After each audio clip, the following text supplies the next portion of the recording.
बिस्मिल्लाहिर्रहमानिर्रहीम। अस्सलामु अलैकुम वरहमतुल्लाहि वबरकातुहू। ऑनलाइन कुरान अकेडमी की जानिब से आज आपको आप सल्लल्लाहु अलैहि वसल्लम के बचपन का एक बहुत ही प्यारा वाक़या सुनाएंगे। लेकिन उससे पहले आपसे गुजारिश करेंगे कि एक मरतबा दुरूद शरीफ पढ़कर आप इस वीडियो को अपने तमाम दोस्तों तक लाजमी शेयर करें।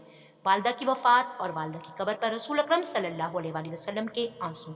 आप सल्लल्लाहु अलैहि वसल्लम 6 साल के थे कि वालदा मोहतरमा मदीना से मक्का वापसी के सफर में मकामे अब्वा पर वफात पा गई। वालदा मोहतरमा आप सल्लल्लाहु अलैहि वसल्लम को आप सल्लल्लाहु अलैहि वसल्लम के ननियाल से मिलाने ले गई थी। इस सफर में सवारी के 2 ऊँट थे। उम्मे ऐमन भी शरीके सफर थी। ये सफर मगर आप सल्लल्लाहु अलैहि वसल्लम का अपनी वालदा के साथ आखिरी सफर साबित हुआ।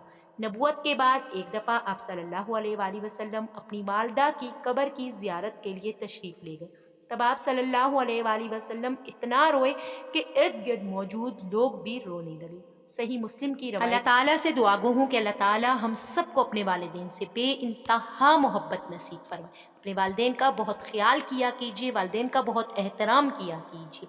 अपनी ज़िंदगी में सुकून चाहते हैं, रिज़्क़ में फरागियाँ चाहते हैं, परेशानियाँ दूर करना चाहते हैं, वालिदैन की इज़्ज़त कीजिए। नबी करीम सल्लल्लाहु अलैहि वसल्लम पर दुरूद शरीफ के पढ़ने को अपने मामूलात में शामिल कर लीजिए। तादाद की कोई कैद नहीं, जितना आप आसानी पढ़ सकें।